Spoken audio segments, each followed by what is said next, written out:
Hello, good evening. How are you? USA, USA.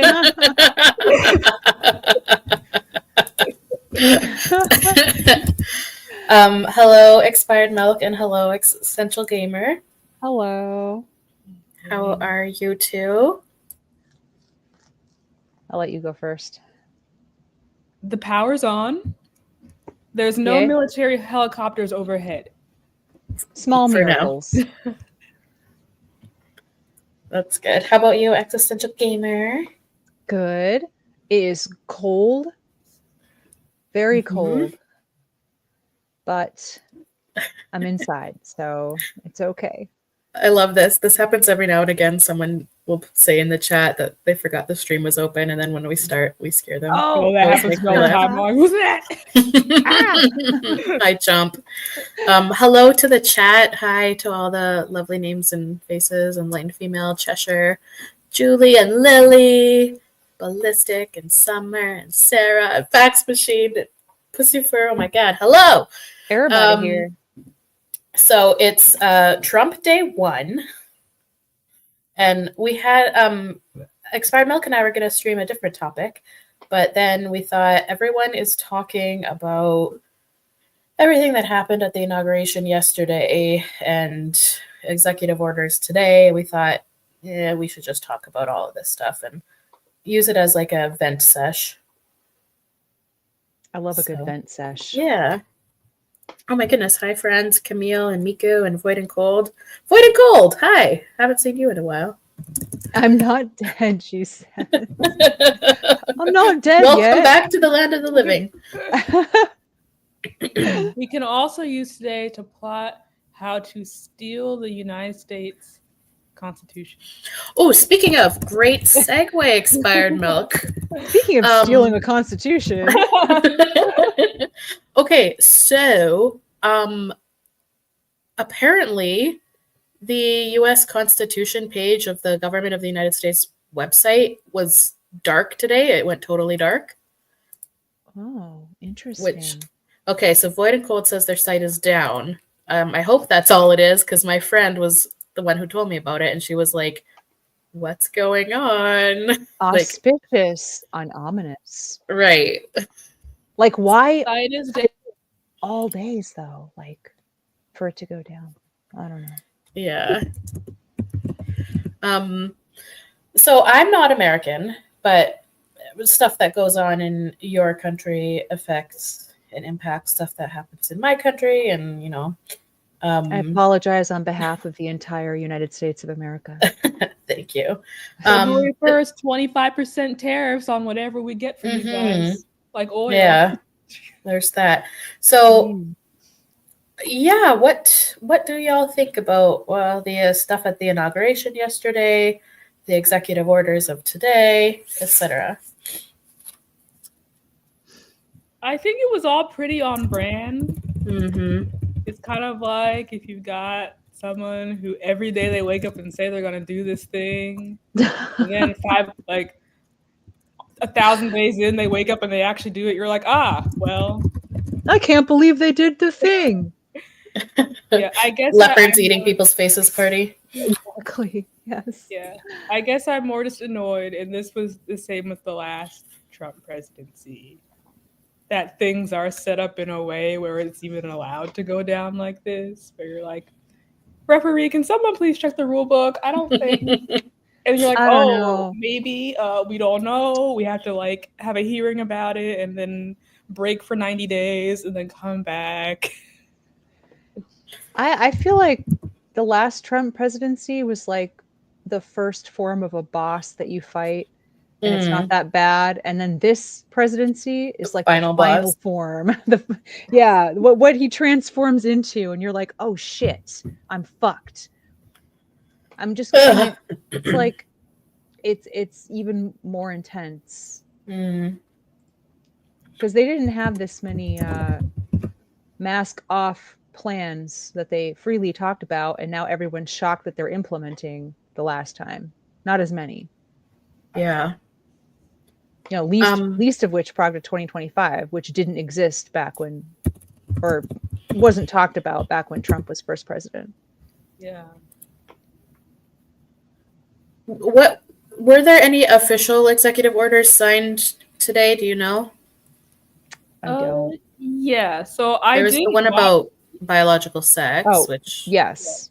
So that Okay. would be for passports only. I okay. guess like regular driver's license, which is state by state. That's still like a state choice, but I assume that will kind of come into the playing field pretty soon. Mm-hmm. I believe we have left the World Health Organization.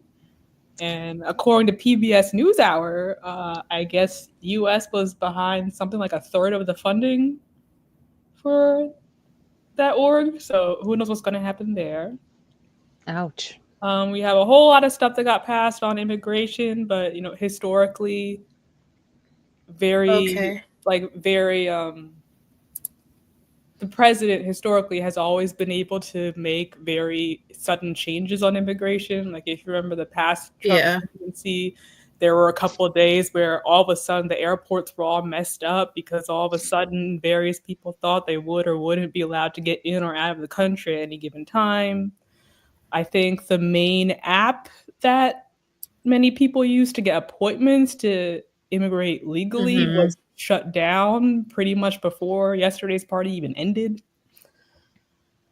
Let's see here. I found a list.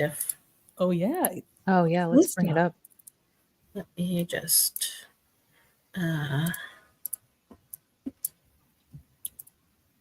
Okay. So some of the orders Mr. Trump signed on his first day.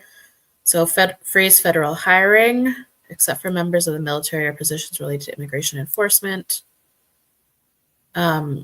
Restore a category of federal workers known as Schedule F, which would lack the same job protections enjoyed by career civil servants.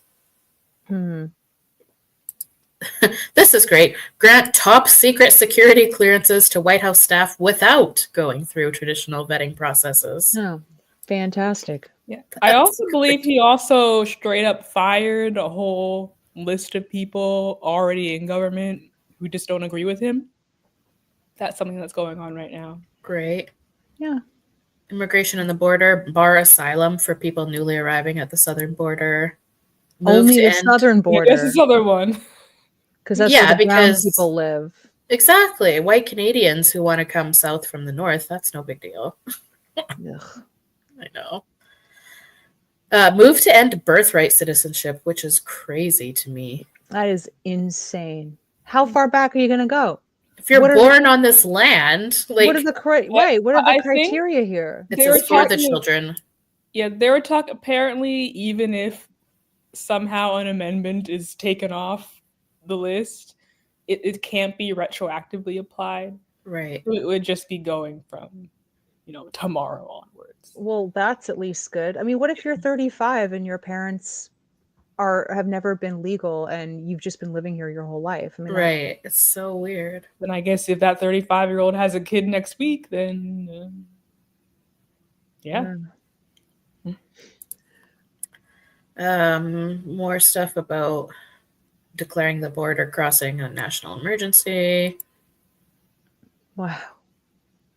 Terminate DEI programs across the federal government. Recognize two sexes, male and female. I mean, that's fine. I mean, yeah, I obviously agree with these, but like, why are these considered a right-wing or conservative viewpoint? Yeah. It's just reality based. Yeah. Oh, this I think needs more nuance, because what does it mean? Remove protections? Right. What like protections? Like I think people people who are in a vulnerable category in prison deserve like protections, whether you be like physically or mentally disabled or whatever. Like you deserve certain protections when you're in prison. But like that's so like what does Right. That's what they used to do. They used to, house maybe openly gay or otherwise people that would be targeted by the prison population. Yeah. That is fine. What I don't like is men in women's prisons. Right. Like, so obviously, if that is what this means, then that's by me. Men should not be in women's prisons. But are they throwing the whole baby out with the bathwater? Right. Now just throwing like some homosexual, transsexual prisoner in with the Gen Pop, because that would be very bad for that person. Yeah, there needs to be more nuance about whatever that means. Yeah. There's stuff about tariffs and trade, energy and environment. Withdraw from the Paris Agreement? Yeah. Whoa. Oh. Wait, declare a national emergency. National Unlock new powers. Great. That's all we need, right? For them to have unfettered access to power. Yeah. Attempt to reverse Mr. Biden's ban on offshore drilling. Yes, to be quoted from Trump, drill, baby, drill, I believe he said. Oh my God. He's like a freaking cartoon villain, or like a super villain. Or like a WWE villain. Like Exactly. And that's why, again, whenever I would turn on the news during the last Trump presidency, about 60% of the time I'd be like, this sounds like something that happened in Star Wars. Yeah. And then I say, what happened in Star Wars is not good. Danny says a Captain Planet villain. Yes. Yeah. Like, open the Alaska wilderness to more oil and gas drilling. Oh my God. Mm-hmm. Halt the leasing of federal waters for offshore wind farms. Oh my God. Like, aren't those farms producing energy? Like, why? Yeah, and renewable energy, right? Like, there's always going to be wind. Yeah, there's always going to be wind. That's a good point. Shut down the wind, reopen. You cannot run out of wind. Imagine using up all the wind. Like, sorry, we used up all the wind. It's gone. But you forget the children yearn for the mines. Yeah, apparently. Okay. Withdraw from the World Health Organization. Yeah. Oh my God. Rename Mount Denali and the Gulf of Mexico. I heard about the Mexico one, but what's wrong with Mount Denali? I think they're changing it to some president's name. I don't know. Mount McKinley. They're going to call it now. Yeah. And what's the Gulf of Mexico going to be called? Gulf of America. The Gulf of America? Yes. What? That is real news. Real news. Who cares? But who owns the Gulf of Mexico? Like, how come he can decide what it's going to be named? Right. It's not like I think it's like the case, because even now, or in different points in history, the U.S. version of world maps has differed from everyone else's version of the world map. Yeah. Just because we decide to name things differently. Oh my God. Ugh. Yeah, fly the American flag at full staff. Oh yeah, we talked about that last stream. You gotta appease his narcissism. He can't ever have not one fucking second in the limelight. Extinction Max. Oh no.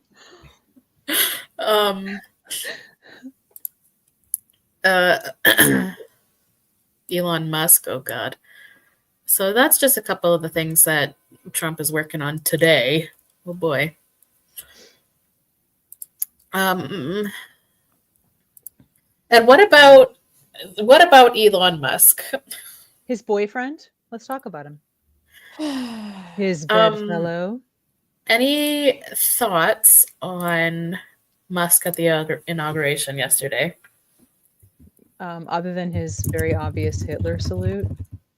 No. Right, the Sig Heil. Like, people, I've seen a lot of discussion online saying like, oh, he's autistic and like he's just excited. I am so tired of people saying men being autistic excuses them of anything and everything, please. And it's like, okay, maybe, but like it was twice in rapid succession. So like, you mean once to the crowd and once to the flag. So like exactly how they used to Sig Heil back in the day.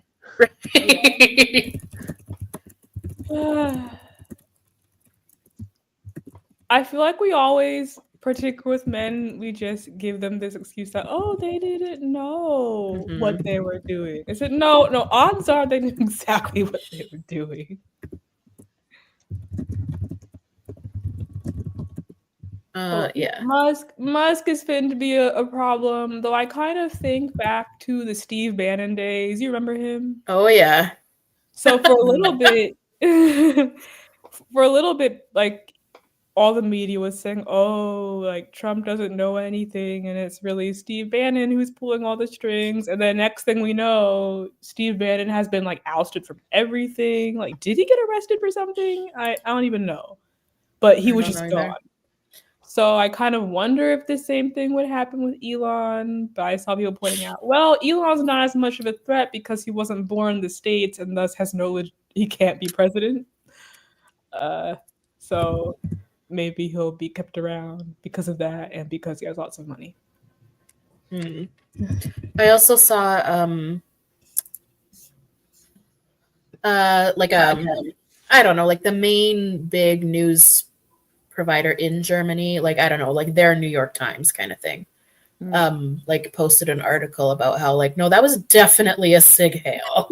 Yeah. And, like I think if the Germans are calling it, like they know best.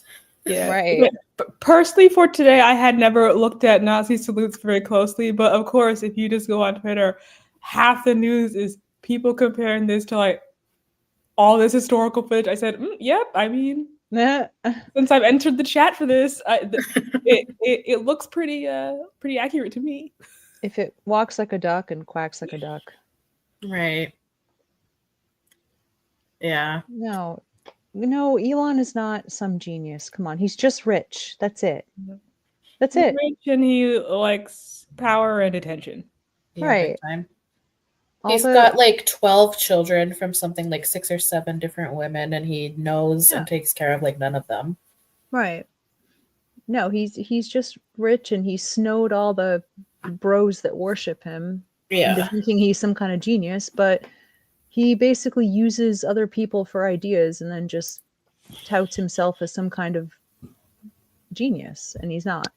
Yeah, I keep seeing again, like, I've been on Twitter since way back when for fandom purposes, so my algorithm has been perfectly tailored to Star Wars and Marvel and stuff like that.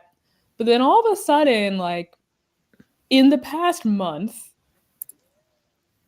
if I go to like the For You page, instead of all my nerd stuff that I'm used to, it's pictures of Elon with all his children and all these people talking about how women have too much education and should have more babies. And I said, wait a second. How did this happen? It's kind of weird. How indeed. Oh boy. Also, I just Googled Elon Musk children, and one of them's name is Tau Techno Mechanicus Musk. That poor boy? No idea. He'll get to school and be like, just call me Frank. Yeah.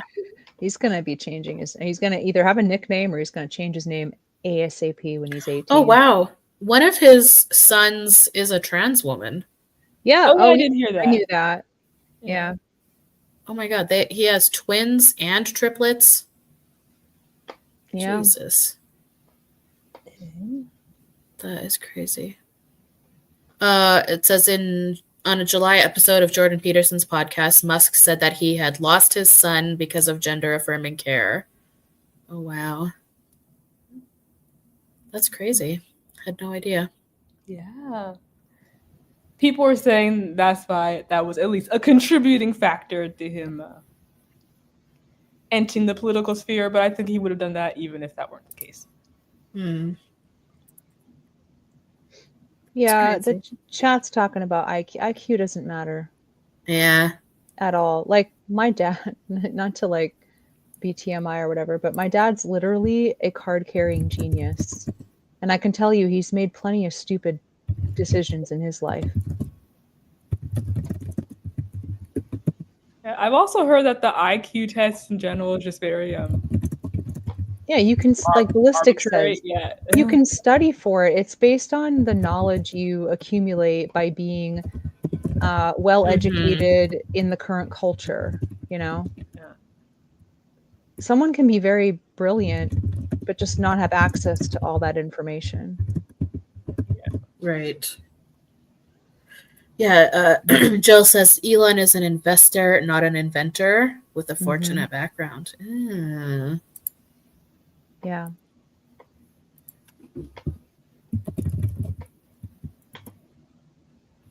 His family rich off the South African apartheid. Yep.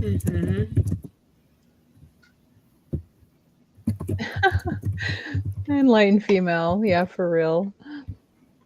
It is gender neutral because I can't parse what the fuck it's supposed to be.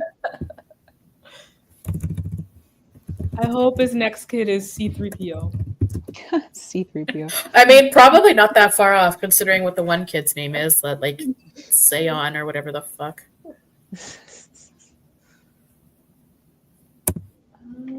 Yeah, it's been wild. The tariff stuff is interesting because how that's going to impact me in Canada. Yeah. It's not expensive enough to live in this fucking country. Yeah, I was so sorry. Go ahead. Oh, and like also, because the like tour management groups I'm in. One guy came in the chat today. He was like, "Did anyone try to get from Canada into the U.S. today?" So like, no. He said, "Yeah, our box truck was held at the border getting into the U.S. for 6 hours out of a national security concern, even though we had all the same paperwork we had 4 days ago coming in." Wow. I said, "Yeah, sounds about right." Wow. People don't know what the new rules are, and no one knows what's going on. Even this state of emergency that has been declared on the Mexico border. I think I saw a clip of a reporter there, and everything is the same as it was yesterday. So she's like, "So what exactly? What changes have been made? Like, what is happening?" And then the Republican rep was like, "Oh, well, it's happening." Okay, what is happening? No one can really say. Yeah, I think he just wanted to sign a bunch of papers in front of an audience because of course he would. Yeah.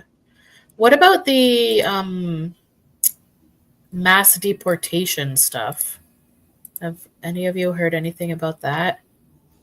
Yeah, I did see again one reporter asking a representative like, what does this mean? Is ICE active now? Like, where are they going? Who has been deported so far? And the guy she was asking had no answers.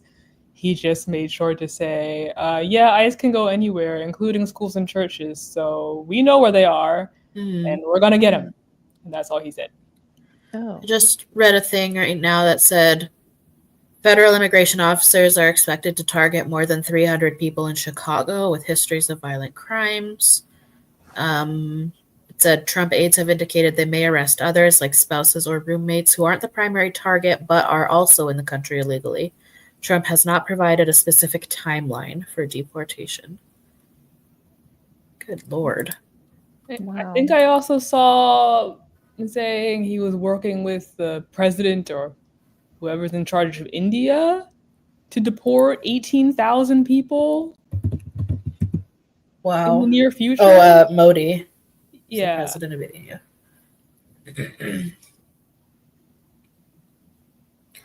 Man. Yeah, so again, it's also, aside from just the American part of it, I think it'll be interesting to see how these interactions with leaders of other countries go in the upcoming weeks and months. Okay. I don't even know where to begin.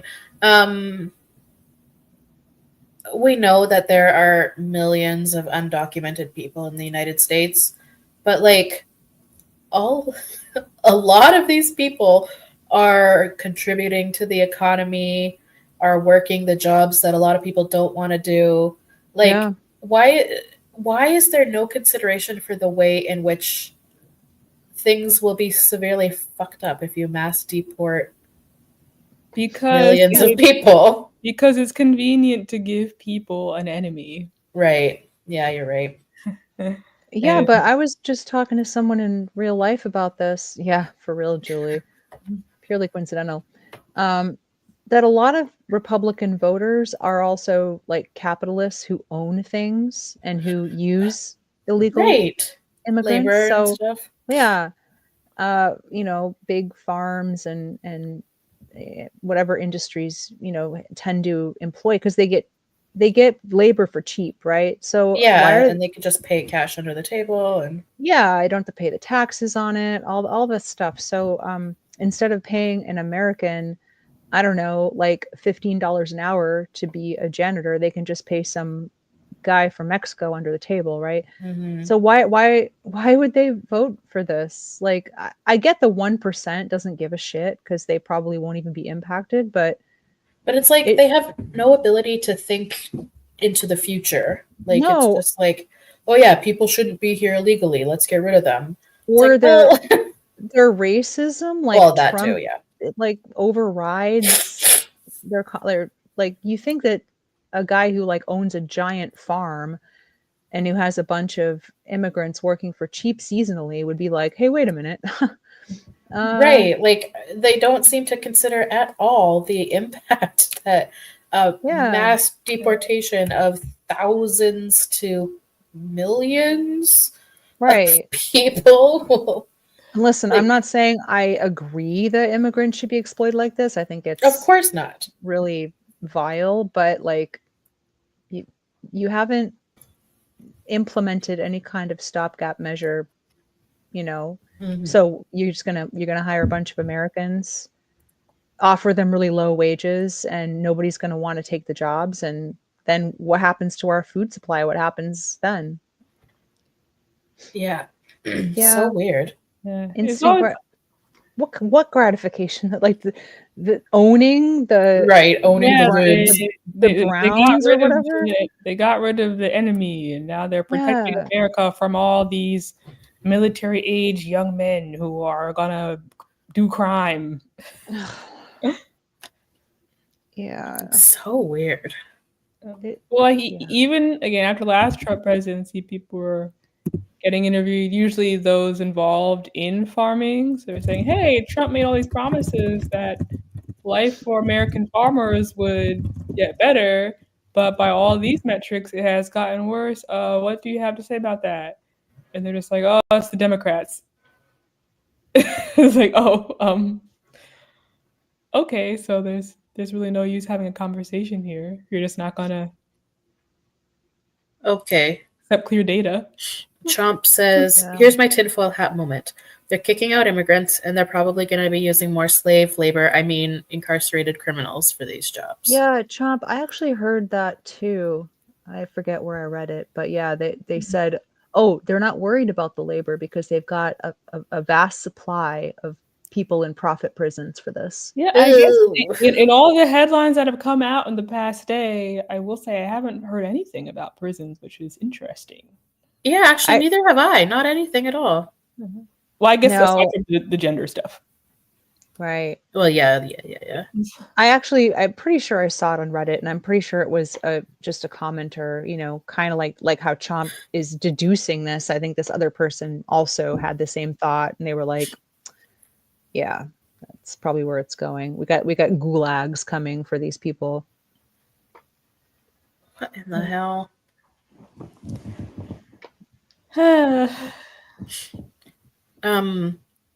I also saw regarding the recognizing only two sexes. I also saw the wording was something like, I'm paraphrasing a little bit, but it was something like um, the sex at conception, Oh yeah, great. Oh, which is interesting wording. Yeah, yeah, because it's religiously based. Yeah. Yeah, they want to throw that in there to reinforce their anti-choice, life Right. begins at conception thing. Yeah, Yeah, that they made me a little bit. yeah. I mean, we all know conservatives actually love gender. They adore Yeah. gender. They just think that it's godly ordained or something, and that men are men and women are women. And that's their whole argument against the whole trans thing, which is not my argument against it or you Mhm. guys. I was about to say, yeah, the whole reproductive rights stuff also pretty absent from the past 24 hours, but they already took a pretty big chunk out of that last time. So Yeah. I guess they're going to hold off on more of that until next week. Next week on Yes. the What the Fuck State of America. Yeah, exactly. Enlightened female. It is derived from traditional gender ideology. It's like an upside down world version of it. A twisting of the norm. Yeah. And I think even in the official announcements, they were even still using the term gender. It's like, now on passports, there can only be two genders. Like, we're still even going to say sex. I guess mean, it's even more polite as still. I was growing up, they used gender because people they get they get coy about saying the word sex in public. So it's always been like the polite way to refer to someone's sex. Yeah. Indeed.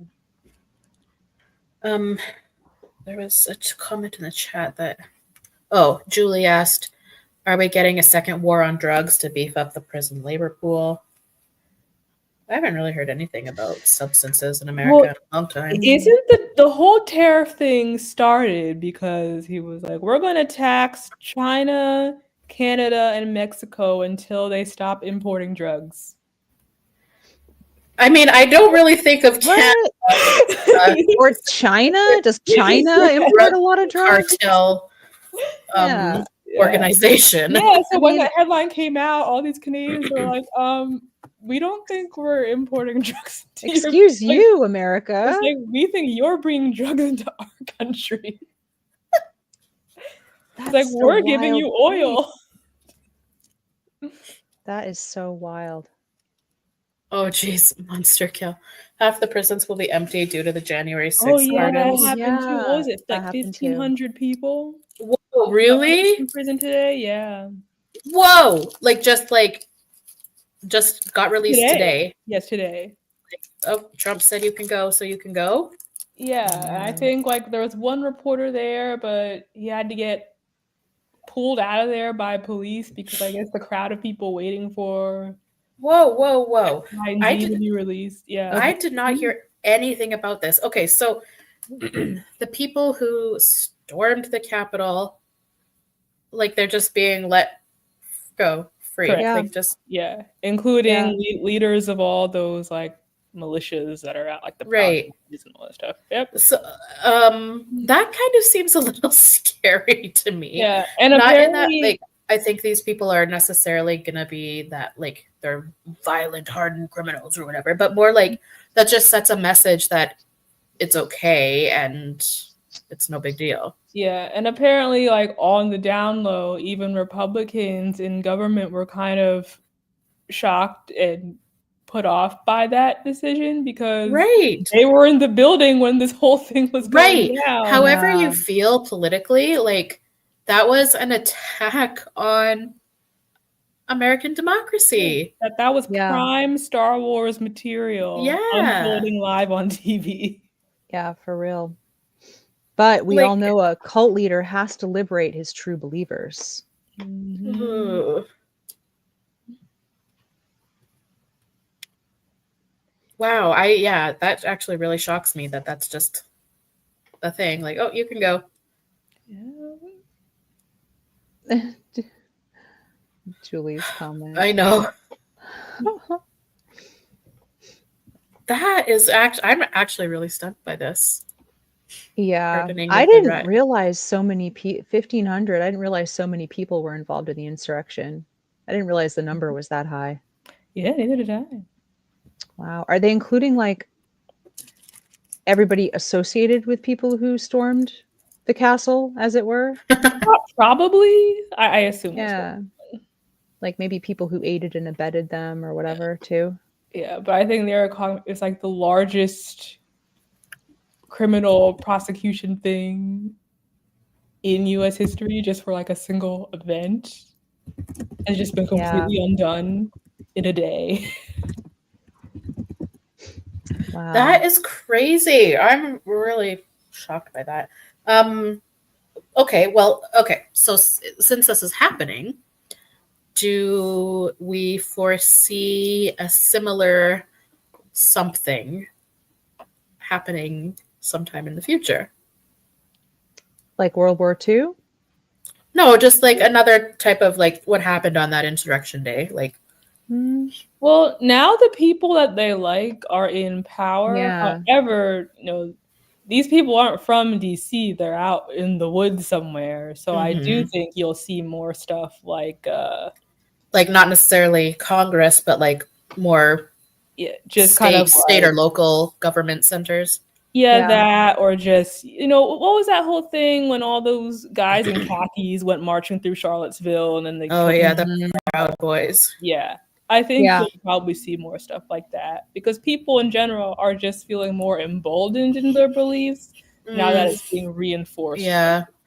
That's also when you just mentioned Charlottesville, that made me think like, do you think there's going to be more of that kind of racially motivated shit, especially with the ICE and the deportation stuff? That really scares me. Yep. My worst case scenario for all these people being let go is that they're going to disperse and recruit more people. And then we're going to be seeing not an insurrection again against the government because, like Expired Milk says, they've got their people in there now, but more local violence where they're at with bolstered numbers. And now they're going to be even more emboldened to do it. So this is 2025 in the West. Like, what is happening? Yeah. Welcome to the worst timeline. Yeah, this is not 1925 or 1845. Like, what the fuck? Well, not to get all like existential or whatever, but I feel like part of the reason this is happening is because as a society, we've thought ourselves beyond all of this and like cured of that kind of barbarism, but clearly we're not. We were trying to be Star Trek, but alas, we're still Star Wars. Exactly. Oh, Expired Milk, I adore you. That's how I understand the world around me, through fiction that was based off of reality. You know what, though? We weren't even trying to be Star Trek. We thought we were already Star Trek without doing any of the Star Trek things. True. So we had that hubris.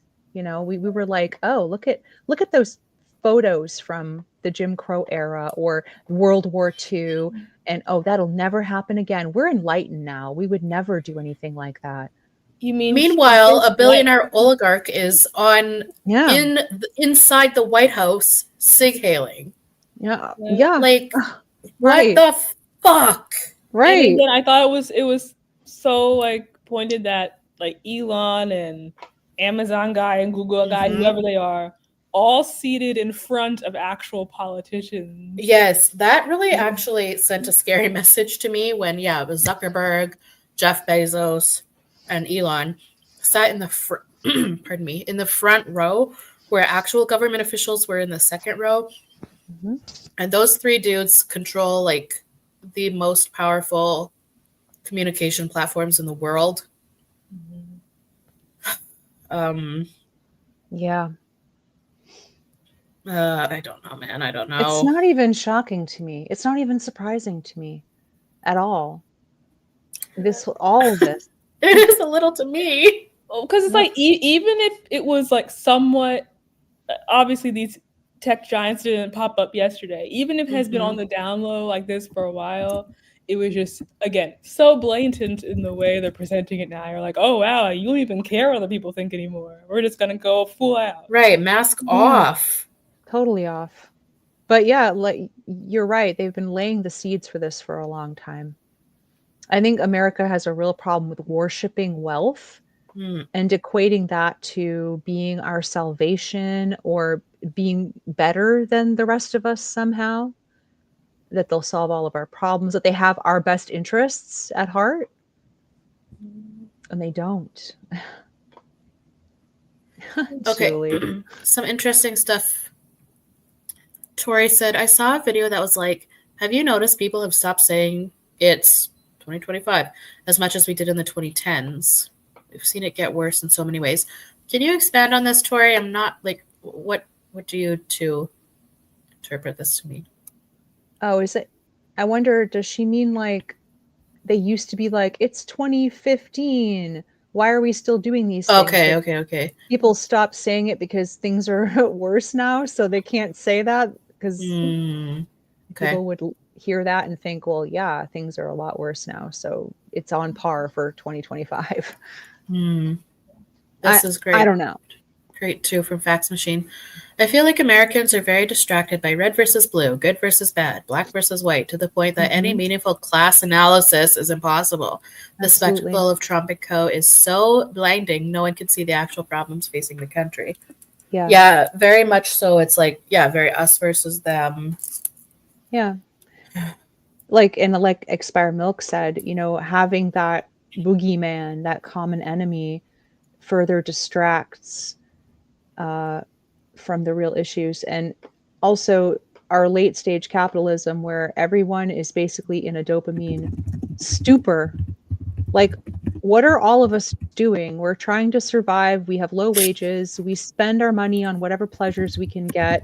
We don't want to be bothered because we don't have that kind of wiggle room, like as a general populace. So, it's not about it.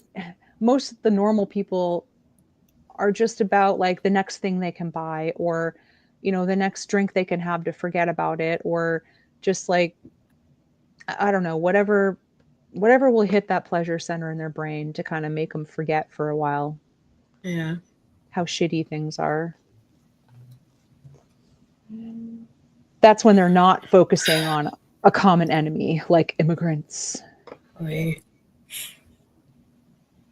Yeah, Danny, they're not charismatic, they're not classy, and they're not geniuses. They're just rich. That's it.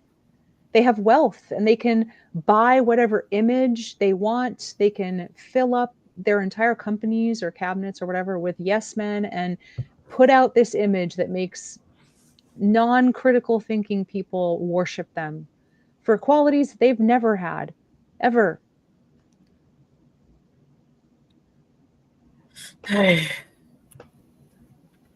That's the power of being a billionaire. Yeah, it seems like, and I didn't really notice this before Trump came along and was considered a, good for political office. But I guess when people are rich and powerful, some segment of the population then just assumes that they are smart and did everything right. And so they try to emulate them, even if the choices they're actively making are making their lives worse, like on the billionaires' part. Yeah. And that's the American dream, right? That's why Americans think that. Which is why today's New York Post front page, giant letters, like what was like the golden age of America? What being called? What now? Now. No. Today's headline. I think Elon did say yesterday in his speech, like, America's entering a golden age. But for whom? Not for the working class, surely. I mean, I'd like to argue that back in the 90s, a person with a decent job, a pretty good wage, could afford to buy a fucking house. Can't do that anymore.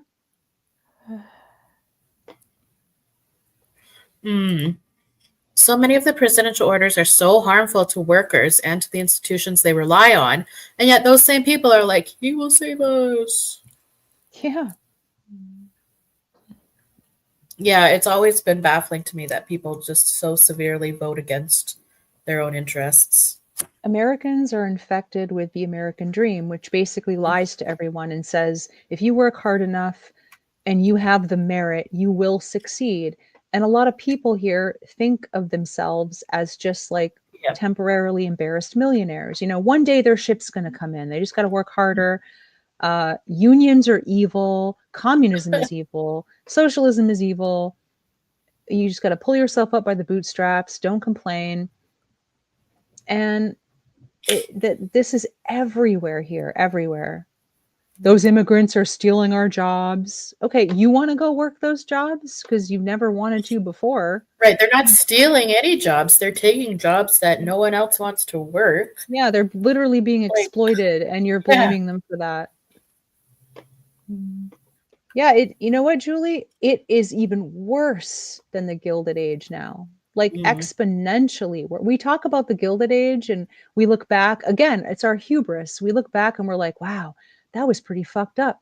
You know, you had like little girls dying in the shirtwaist factory disaster in the beginning of the 20th century. The Would radium never do that. girls. Yeah, the radium girl, like all this horrible things, children dying in mines and shit.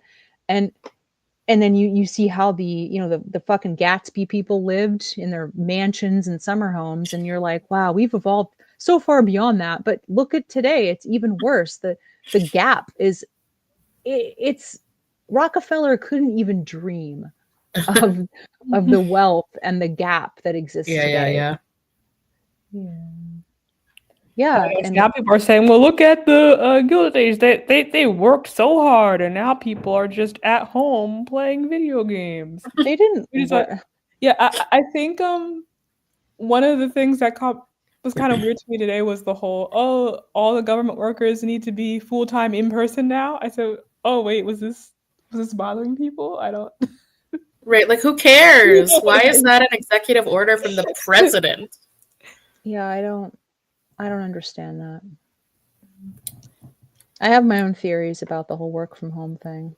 Oh, let's hear it. Oh yeah. I made a video about it one time, but I think there's a lot of snobbery involved in being privileged enough to work from home.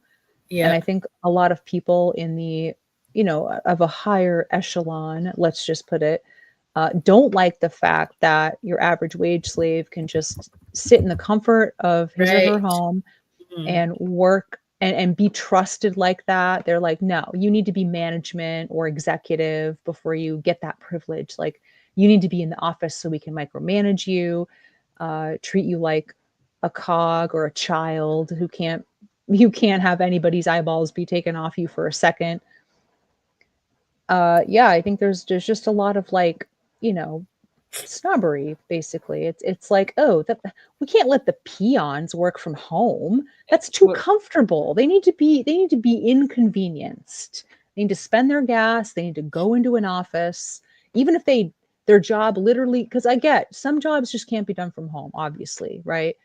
But like, if your work can be done on a computer at a desk, there's no reason. And you don't need anything else. Like, you don't need access to any special machines or you don't have to be client facing or whatever. Like, there's no reason for it except to grind you down and micromanage you and watch you and get a sense of superiority over you. My instinct tells me that that's a lot of it. They just don't think that those people have the right to have that privilege. Yeah, I have noticed, like, just for the average worker, the whole work from home thing, they're being viewed as lazy. Yeah. Whereas if you are in top management, it's like, well, you're important, so yes, you earned it, so you can do whatever you want. Exactly. That's what I'm saying. Like, I've worked corporate most of my adult life, right? And nobody works the least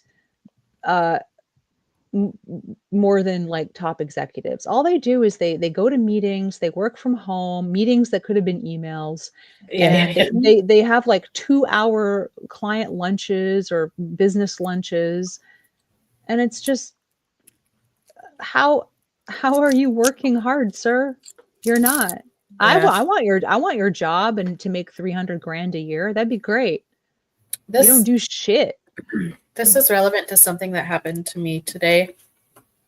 I had a staff meeting today, and my team is like, we're in different cities around our province, but we all work for the same team, do the same job. And our management, since COVID, works from home. And we got to talking today about how, so we have like in the most basic explanation, I'm a social worker. I work with adults primarily experiencing homelessness. drug addiction, prostitution, etc. Okay, so we have a client database where we have like our clients' names and birthdays and like what street name they go by and like whatever, just basic info about our clients. And we also in our database have like alerts, like alert, this person took a swing at me kind of thing, like just so everyone on the team, if they are going to be encountering that person, can just know what is up, you know? So it turns out that our legal team, like our lawyers and stuff, decided that having those alerts in our database is against client privacy. What? Yeah. So if we like detail any like bad, threatening, aggressive, violent, etc. behavior, that's against their privacy to put that kind of information on the database. Yeah, that's brain dead. Someone's and they just made this decision all of a sudden, even if it's been this way all along. Yeah. And of course, all of our team were like, no. So basically, what our legal representatives want is for us to just, we can only use the word like aggression, like alert aggression. And the rest of us were like, no, like what is aggression to Sarah might be totally fine for me to deal with, right? Like, yeah, you need the details. Right. And they were like, well, we can't have the details. And like, no, we need to know because say, like I said, for example, if a client is only really aggressive with other men, then to me, like, what do I care, right? I'm a woman. Like, or this client is sexually inappropriate in the presence of female staff. Like, we need to know the details. You can't just say aggression because that means different things to different people. And what someone thinks is very aggressive and traumatizing, I might be able to just roll my eyes at and move on. Like, it just matters what the information is. So just going back to what you were saying about working from home, it's frustrating to us because our manager and our like assistant manager and whatever, they all work from home. They don't do the client face-to-face stuff that the rest of us do. And it's like, you are at home in your locked house in the safety of like your bedroom or whatever the fuck. Like, it's, you don't work hard like we do. You're not downtown in a back alley, you know, tapping somebody's foot who might be passed out. Like, you, and same with the lawyers, right? Like, we plebes who are doing the real actual hard work and potentially dangerous work, we need to have all of the tools at our hands to make us the safest we possibly can be. But you're privileged at home in your locked house away from all of this, giving rules for the rest of us to live by. Absolutely. Yeah. That's how it always is. Yeah. And I have a less harrowing experience with that, but you know, corporate is full of managers who manage teams of people like me, and they have no idea what I do or anybody does on my team. They have no idea. And they have all these quote brilliant ideas about how to, you know, improve the process. And we're all looking at them like, you're an idiot. You have no idea what we do. You don't know how to do what we do. You don't know anything about the day-to-day.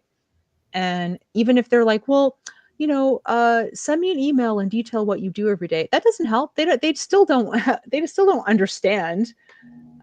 So that is so rampant. It drives me nuts that people who manage or like executives and managers, any upper management they are running the ship, but they have no idea how to do the job. Yeah, that always perplexed me. And I guess when I was younger, I thought, oh, it's this way because this guy in a chair 1,000 miles away decided this was going to be a good idea for us out here, but he's never done this work. He has no idea how like what this job entails. But I realized a lot of the time, like years and years back, they might have had my job, but somewhere along the way, they just changed. I wouldn't say they forgot. I'd be more tempted to say they just don't care anymore. Yeah. And so, oh man, all these ridiculous orders from afar, and you're like, you know, this won't work, and then it's like, oh well, it's your job, local on the ground manager, to figure it out. Yeah. I said, well, we can figure it out, but everyone's going to be pissed off. But it's like, well, too bad. Yeah, I'm actually concerned for you, Radical. They floated that idea. It hasn't been implemented yet, right? Yeah, Or I has mean, it? no, it hasn't. But the legal team is saying that like we can't include that kind of information in the database. But all of my team members were like, get fucked. Because Yeah. we all need to know. I mean, I am pretty thick-skinned. Like, I definitely know there are things that other staff would consider an incident, and I would just consider it an eye roll. Yeah. But I've also been working in this field, in this population for like 14 years or whatever. Yeah. So, I mean, I personally have never really ever at work felt like, oh, shit's going down.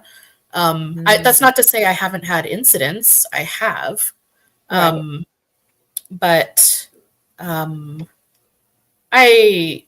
can hold my own. I'm pretty tough and strong and competent. Yeah. I mean, I feel like if you're working with those kind of populations, Yeah. you gotta kind of have a bit of a rough around the edges to yourself too, so you can relate to. Yeah. I can't see those Grit. people being, yeah, grit. Like I can't see those people being precious about a lot of things. They got more Not pressing at all. concerns, you know, than Mhm. like monitoring your language so as not to offend people. And they Mhm. probably just say whatever, whatever they're thinking. Yeah, and in fact, I've had like, for example, I have had a situation where a client, I was chatting with him downtown, and he was very intoxicated and was very aggressive and not physical, not violent, but like verbally aggressive and inappropriate in the way he was Yeah. speaking to me and stuff. And then he called me 2 or 3 days later and was like, sorry, I know that was wrong of me. I shouldn't have done that. And I just said it to him straight. I'm like, listen, like I am here to help you, but the next time that we encounter each other, if you're not sober, I'm not offering any help. Like that's my conditions. And he was like, yeah, I get it. And every single time I've seen him since, he's been totally great with me. So like, Yeah. there's got to be straight shooters with the kind of population I serve, and Right. it's all good.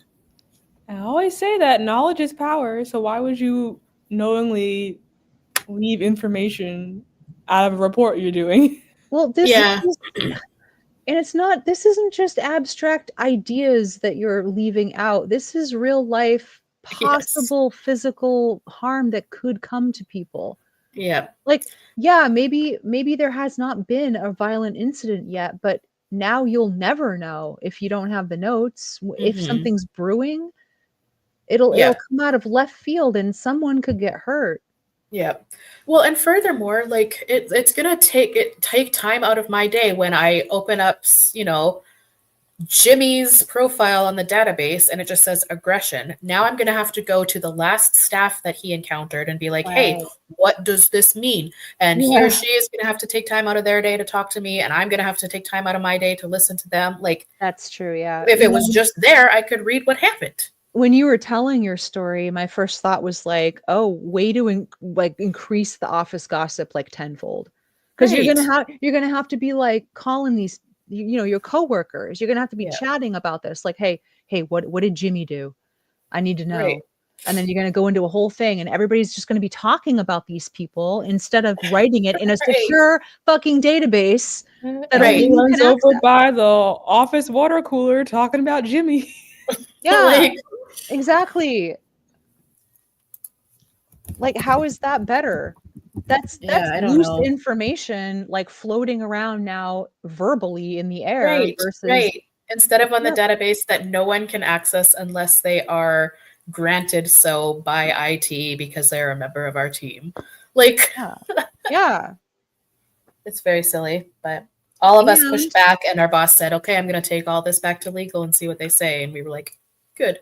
Yeah, and I would also add that whole verbal thing. Like, because verbal information can be denied or misunderstood, but if it's Mhm. written down and in black and white, it's tracked Yep. and it's filed, and that, you know, you can't say something about Jimmy to someone and then deny that you said that about him if it's in the file. Yep. I don't know. So I'm yeah. always about like CYA. You know, I like to Mhm. document everything. Yeah, of course. Yeah. Yep. Especially when you're dealing with like sensitive information like that, or, Yeah. you know, things that could be interpreted as, quote, talking badly about someone. Well, Mhm. you're not talking badly about someone if they've demonstrated clear, documentable incidents. Yep. Yeah. And yeah, we just want to know what we're up against. It's not like because, you know, we want to talk badly about someone or Right. whatever. Like I just want to say, oh, this happened with my coworker Susie, so I'm just going to be on the lookout for any of those triggers or behaviors. Like it's not. Yep. Yeah. And like you said, you can tailor, I don't know if they're called clients where you're Yeah, at, right? clients. Yeah, so you can tailor the client experience because maybe a certain client just doesn't vibe with Susie, but they can vibe with you. Exactly. That was my whole thing. Like I said, what Yeah. Susie thinks is like a traumatic, aggressive encounter, I might be like, ugh, roll my eyes, like, okay. It's just, yeah. I Anyway, know. that was my the Poor Jimmy. Kitty Cat's like, I I feel know, poor Jimmy. Oh, yeah. Jimmy. Here's This is the worst. here's Trump and the Techies Volume 2. Trump Mhm. has announced that a $500 billion AI infrastructure investment is going towards something called Stargate. CEOs of tech companies such as OpenAI, SoftBank, and Oracle will use this to build the physical and virtual infrastructure to power the next generation of AI. You know, AI is just making me not believe anything I read or see. Like Yeah. it's having the opposite effect. I'm not I like stay away now more from like things online or videos or pictures because I'm like, is this even real? Yeah, so that was the problem during the LA fires. Because, of course, I have a lot of colleagues that live in LA. So I was like trying to keep up on what was going on. Mm. Of And course. again, my minute to minute news I'm used to getting from Twitter at this point. But then the first like 50 posts are like the Hollywood Hills sign up in flames. And I said, I'm pretty sure that's not what's happening. And then, of course, a few days later, someone's like, "Oh yeah, all those pictures of Hollywood set on fire. That was AI." I'm like, "Yeah, I figured because I know where Palisades is. I know where the Hollywood Hills are. It doesn't match up." But it was just super hard to figure out which fires were happening, where, who was being evacuated. I couldn't tell by scrolling through Twitter because there was all this junk in the way. Oh Yeah, yeah. bad times. Yeah. I mean, even if I'm trying to Google something mundane, I gotta wade through a bunch of shitty AI written articles. Yeah, and now Google literally the first like it has its own AI like assistant that is Yeah, the I first thing noticed that pops that. up. Get out of Yep. here. I noticed that when I was Googling Reddit threads, and the AI was like, in this thread, the users talk about blah blah blah. I'm like, shut up. I'll read it if Yeah, I want to. get out of Oh, here. apparently Trump has heard of Stargate. All I think of Stargate is Stargate SG-1, great Oh yeah. TV show. Again, America is not at the point that Stargate SG-1 would have liked, but there's still time. There's still time, everybody. There's still time. Oy. Oh yeah, we were talking about this on the other stream, Miku. Facebook is full of brain rot and parents keep falling for it. Oh my yeah. I talk about this last stream? I'm sorry if I'm Yes. repeating myself. Sorry, please Yeah. keep talking. I have to get some water and stuff. Yeah, so my mom sent my brother and I and his wife a picture of a video of an animal that was clearly fake. It looked like some kind of little alien thing. It was cute. And I told her, I'm like, oh, that's cute. It would be nice if it was real, though. And my mom literally thought it was real. She's like, oh, I thought he was real. Like, Mom, this is clearly not an animal that exists on Earth. What are you talking about? Yeah, my sister tried to teach my parents the same thing over the holidays because my dad, he a few years ago, he discovered YouTube, but Oh, he doesn't go to youtube.com. He like because the TVs these days have got all the apps and stuff. oh So he'll no. just sit down and he won't even search things on YouTube. He'll just scroll through recommendations and then watch things, and he'll take that Mm. as his source of news. So like so many times he'd be like, "Hey, did you see the new Star Wars trailer?" And I'm like, Oh "There is my no new God. Star Wars trailer." So yes it is. I saw it on YouTube. And I said, Ugh.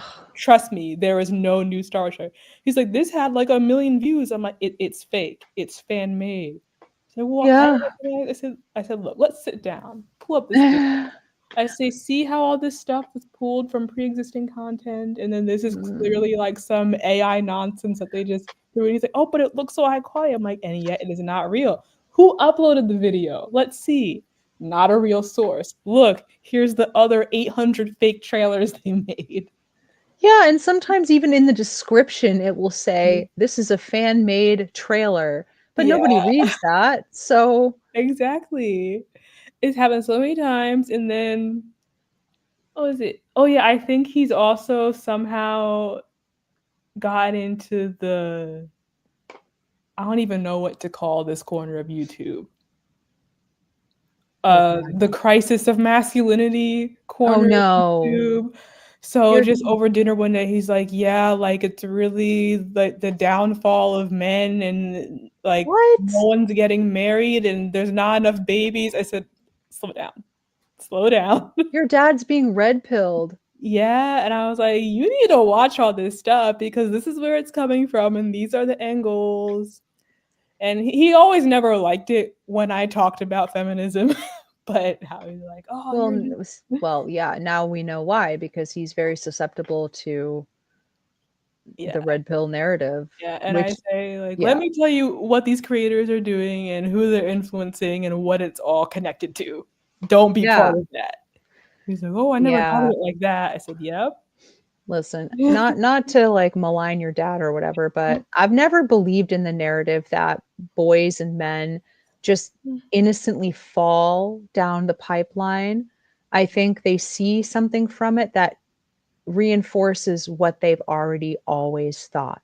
Yeah. And yeah, it just gets worse and worse. So, the first video they see, it'll be like, yeah, I have always thought that feminism has gone way too far and that women should be, housewives and that men need to be respected for being men. And then it just goes from there. Like, it's just reaffirming what they already believe. Yeah, and It's not like, that's exactly what's happening here. And like I yeah, always kind of do it. I was kind of thinking the other day, when I was a kid, my dad's side of the family, he's from like rural Georgia, like oh yeah. way out in the boonies, like porta potties, not even plumbing, right? Oh no. I Yeah. would think about summers there. And yeah, on one hand, I can reflect on that time and say, oh yeah, it was very unique being down there. There was these certain small town perks that were very comforting. But at the same time, everyone down there thought a very specific way. Yeah. And it didn't take me long into growing up where it was like, oh yeah, that expired milk, there's something not right with her. She ain't right. Yeah. And I'm like, oh yeah, that attitude is now being broadcasted from the most powerful people in the world, which is freaky. Yeah. Yeah. They just they already think those things, so the content appears on their For You, and then the algorithm gets fed by them continuing to click on those videos. So this whole, like, I read on Reddit how, like, oh, these just normal innocent boys are being pipelined. I'm like, no, Oh those boy. boys they were already they already had those thoughts. Like, you're not going to find someone who truly is convicted in their beliefs about like equality and, you know a lot of leftish ideals, you're not really going to find them being like, you know what? I saw this video by this bro on YouTube and he's just speaking truth. Like, oh yeah, the Great Replacement is real. I Oh never boy. really thought about that. Yeah. Like most people who have like firm beliefs or ideals aren't going to watch that and be like, yeah, that does sound reasonable, you know? Basically forcing or coercing women to serve men. Yeah, that's great. Great idea.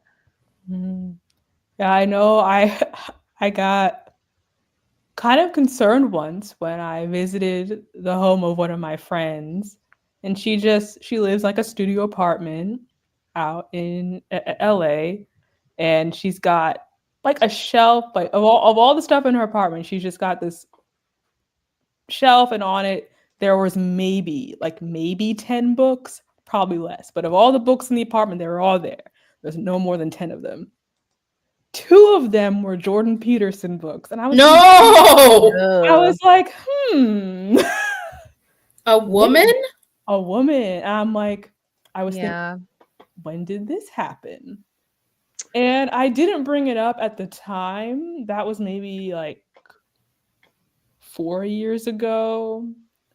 But all of the major life decisions she has made since then, I was like, this tracks. I can see where this might be coming from. Oh wow. And I don't know how it happened. Oh no. Wow. This reminds me. Hey, I brought you some Borkin. That would be good. I think I've definitely told this story before though, but one time I went on a first date with a girl from Her, which is the lesbian dating app. Mm-hmm. She asked me what I was reading at the time, and I said it was a book by Borkin.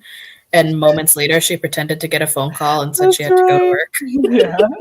I'm amazed she didn't take a cross out and like fling it at you, like back. So funny. That is really funny. I've definitely known women that are that cape for like the Jordan Peterson and red pill type of. I've known that. Yeah. Oh no. Can you say internalized misogyny?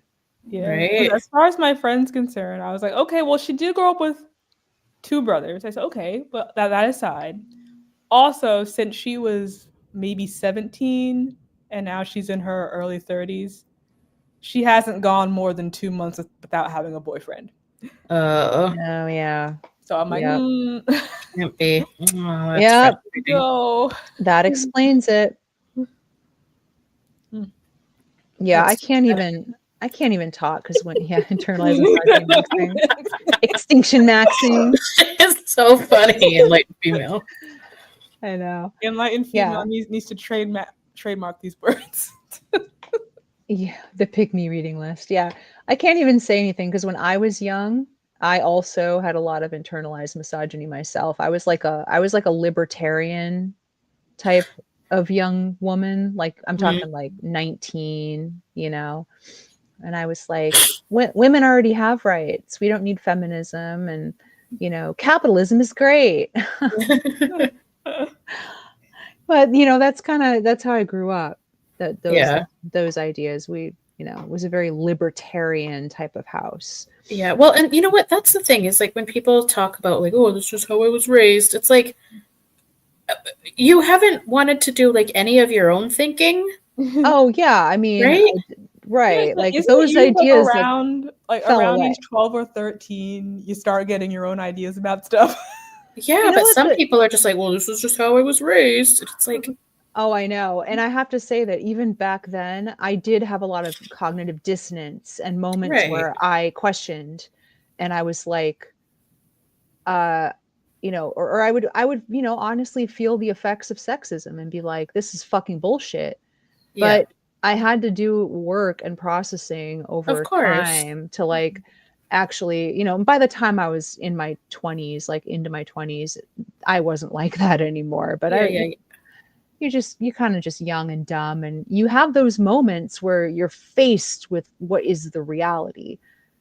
Yeah, so perplexed by people who once you're just like accept done, whatever it was they were told, and right, that's like even if you do find yourself back there, yeah, that's fine. But like to have no curiosity or interest in exploring other ideas or thoughts, it's just like what I was told, and that's enough for you is so weird to me.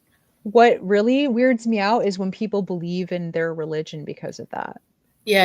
Like, That's I've had conversations with people like, whether they believe in God, and like, so, what are you religious? Like, what do you do? Like, why? When they've been open to those. I mean, I don't just start those conversations, yeah.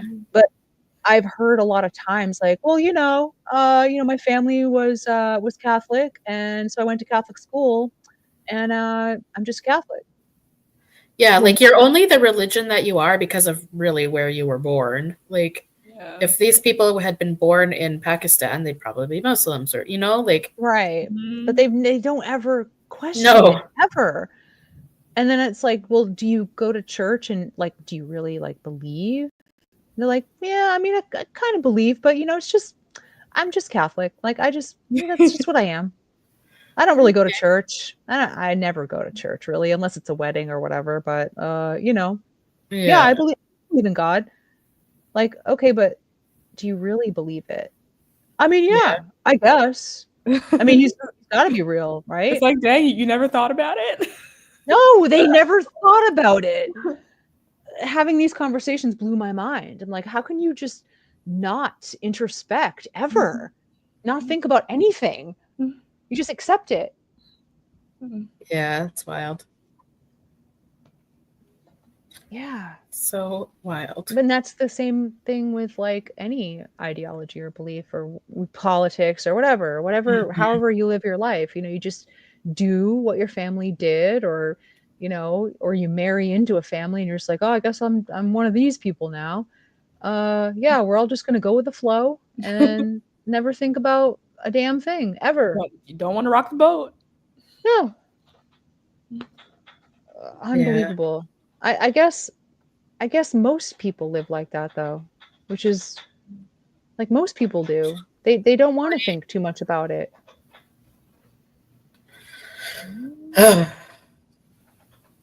Man. It's easier, I think. And it Yeah, for causes, sure. it causes less distress. I mean, it can be distressing to question your worldview and like really dig in and introspect and really try to figure out what you believe and why. And some people don't like that feeling. Yep, that's fair. But you can't grow without the like introspection. And I mean, I totally agree with you, but I think a lot of people don't. Well, I mentioned before, it wasn't until I saw the Barbie movie with my mom where she was like, you know what? Maybe some of the big choices I made in life, I made because I've been kind of conditioned to make those choices since the time I was born. Like with baby dolls and Barbie doll or whatever. And I was like, yeah. Mom, Yeah. I've been telling you that for like a decade. Yeah. She's like, oh no, but the movie just really laid it out. I'm like, okay. No, Okay. But at least you got there kind of eventually. It's so aggravating with parents and stuff. Yes. What deep down, the reason they never listen to you is because you're their child and they don't respect you like that. Like as an authority, as a possible source of knowledge. In their point of view, knowledge flows one way from them to you, not the other way around. So that aggravates me, like, especially when everybody is an adult and you can like you can talk to your kid as an adult, but you still think of them as a kid because you can't reverse that power structure ever. Yeah. Even if it benefits you to do so and maybe learn something from somebody else.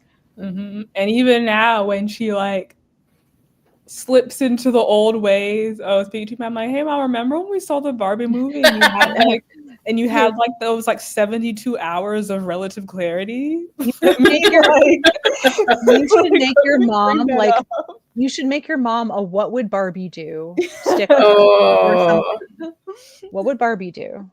And that can be like a shorthand reminder Tori, you bring up a really good point as to why women reject feminism.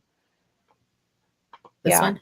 Yeah, a lot of women are like, I'm not a feminist. Women already have rights. See women as being oppressed and as an inherent weakness of women. They see addressing misogyny as an insult. It's so odd.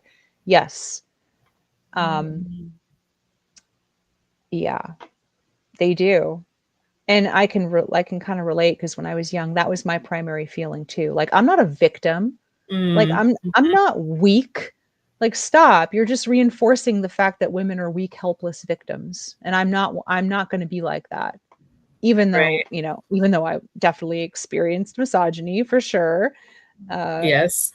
I did not want to let that define me. And, part of my rebellion, I guess, was like the feminist writing of the day that I had read, talked a lot about how, and rightfully so, about how women are oppressed and about, the injustices done. But it just rankled me at the time because I was like, but I don't want to be like that. I don't want to be seen like, I don't want to be pitied and stuff like that. I don't want that to happen to me. So I think that's a huge part of it. Yeah. And then I guess on the opposite end of that relative spectrum, I do think a lot of women are blinded by the benevolent misogyny to also say, no, everything's great. Guys are so easy. We have all these things, and if we didn't, then we have to do all this on our own, and that would suck. Right. Said, Yeah. Like, have you thought about it? No, okay. And I was, again, another perplexing conversation with a friend of mine who lives in Taiwan. I think I was just talking about some American feminist stuff. She's like, oh yeah, that's why I'm glad I live in Taiwan. Oh boy. We don't need feminism anymore here. And I'm like, excuse me? She's like, no, everything was solved. I said, oh, tell me more about how every week for the past year you talked about this guy at work who's been harassing you and you don't want to tell anyone about it because no one would listen to you and you get fired. Right. Let's go back to that. And she's like, oh, well, no, that's more like a me problem. No. Boy. This is why women talking amongst ourselves is so important, because you realize it's not just a you problem. It's a pervasive systemic thing that a lot of women go through. Yep. And I think that's why a lot of men hate when women get together without them to talk about this. Chaperone. Yeah. They don't, they hate that. They want to invade the space and break it up and insert their opinions and argue and debate and question everything the women say, because that's how, and that's one way that the internet has really been a boon, I think, for the younger gen. They can see, like Radical, like that site you've mentioned, like, Did You Date Him or whatever it's called. Oh, yeah. The local Facebook groups, Are We Dating the Same Guy? That's right, yeah. Stuff like that. And then a woman who may have dated a guy like that and had a bad experience can read that and be like, oh, it wasn't just me. Like, I wasn't singularly terrible in a way that inspired this guy to mistreat me. He does this to everybody. Yep. Well, and just think about Afghanistan and what they're doing to women right now. Like, women are not even allowed to be heard. Their voices are not allowed to be spoken. Exactly. And because they recognize the power of women speaking. And Afghanistan brings up a good point too. And our own country the past few years is that women's rights is not solved because it can be rolled back. Yes. And it's like, and no matter which cultural context you're put in, all the time, men are trying to get away with as much as they can, given their own parameters. Right. There's a lot of men out there that if it was perfectly legal and socially acceptable to just have a female slave at home, that would be their ideal relationship. Like, they would want that. Yeah. And they just be like, oh, well, that's just how it is. That's just how it is. She's my wife. She basically chooses this. Slaves she likes it for me every day, all day, and she can't ever say no to me. And that's just tradition or the way it is. And they're perfectly happy with that arrangement. Mm-hmm. And that's how I feel when, again, my mom and my older sister, they're doing all this back and forth because my sister, she's trying to freeze her eggs and all this stuff. That just how casually they talk about surrogacy. I'm just like, Ugh. I don't even know where to jump into this conversation because we're just like so far apart on this issue. I do not think it would even be productive for me to speak to you about it. Or like even with women talking, like again, it was mostly over during the plague when I was at home a lot. Yep. I just be like, again, somehow I'm talking to my mom and feminism comes up and I'm laying out my ideas and she's like, okay. And then my dad will come into wherever we are, realize what we're talking about, and he's like, turn off the lights. Oh. Like, excuse me? He's like, you're just talking about all this stuff. So I'm turning off the lights. That is the male impulse to break up whenever women are speaking about these things. It's a compulsion. They all do that.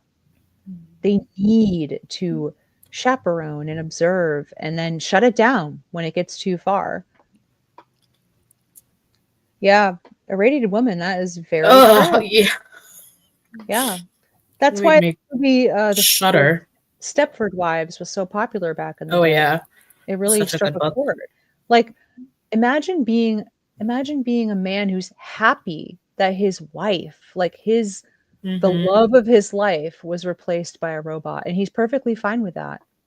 Yeah. Like supposedly love of his life, obviously, but like that this is the kind of mentality. Yeah. No, isn't her really? Somebody totally, like, she's been completely wiped. Like they don't want personality. I've never seen the movie, but I've seen clips from it. It's like something ex machina. There's like some robot lady they build, and it's Poe Dameron from Star Wars and Admiral Hux. What? No idea. I have no clue what you're talking about. I swear to you, there was a movie, something like Deus Ex Machina. Deus, that one. Okay. And there's 2 Star Wars people in it, but I'm pretty sure the plot has something to do with there's this robot lady who's like super hot, and there's this crazy guy in the basement. It's Ex Machina, I believe. Oh, just X. Okay. Yeah, and I haven't actually seen it. I mean to watch. I never saw that one, although I do know the ending. Heard of it? Spoiled myself. Yeah, this android lady, and yeah. Huh. Yeah, I've only seen the scene where like they all start dancing for some reason. I'm thinking this is kind of unnerving. I don't know what's going on here. It seems kind of fucked up. Huh. Or that that newer movie with the lady who gets the brain of her unborn baby. Oh yeah. Of her. That one. Yeah, we talked about that the other day. Yeah, we did. Yeah, we did. Yeah. Ugh. I've seen that. Yeah. Horrifying. It is. Yeah. That one was made by a woman, I believe. Oh. No. And I'm even recently talking about, and again, whenever I see these things being proposed, I feel like I'll see it first on Reddit, and then I'll see it again mentioned by some low-level politician. But the fact that it's being mentioned by a low-level politician is the freaky part about using brain-dead women for surrogacy. Unbelievable. Oh, I saw something about that recently. Yeah. That is a travesty of human rights. You can't just harvest people. Yeah. That is so dystopian. Yeah, and using somebody for pregnancy, using a body for pregnancy is harvesting. Yeah. Just the same as if you were to cut her open and take her liver. Right. And yet we can't do that, but they're talking about this. And as someone who has been pregnant, like that shit is not to be taken lightly at all. Surrogacy is insane to me. I actually, years and years ago, my aunt made a passing comment to me because she's always wanted kids. And she's like, well, maybe you can be my surrogate. Right. Like just so much weird ownership over another person's body, like without even a second thought. Like, right. Like it's so easy for a person, like for a woman to just like be pregnant. Like, oh, maybe you can do it. Like, yeah, no. I kind of laughed off the comment at the time, but I was thinking in my head, I'm like, okay, first of all, I ain't giving the child I grow to you. Because there's that. There's like, you know, you have to give it away. And I know not everybody might be attached or whatever, but I had just had my kid a few years before. So I was thinking like, I'm not just going to hand it over. And then there's all the physical stuff you go through, the potential birth that you're going through. No, absolutely not. Even my mom said, she was like, yeah, I didn't really know much about pregnancy and childbirth outside of right. It's just what they did.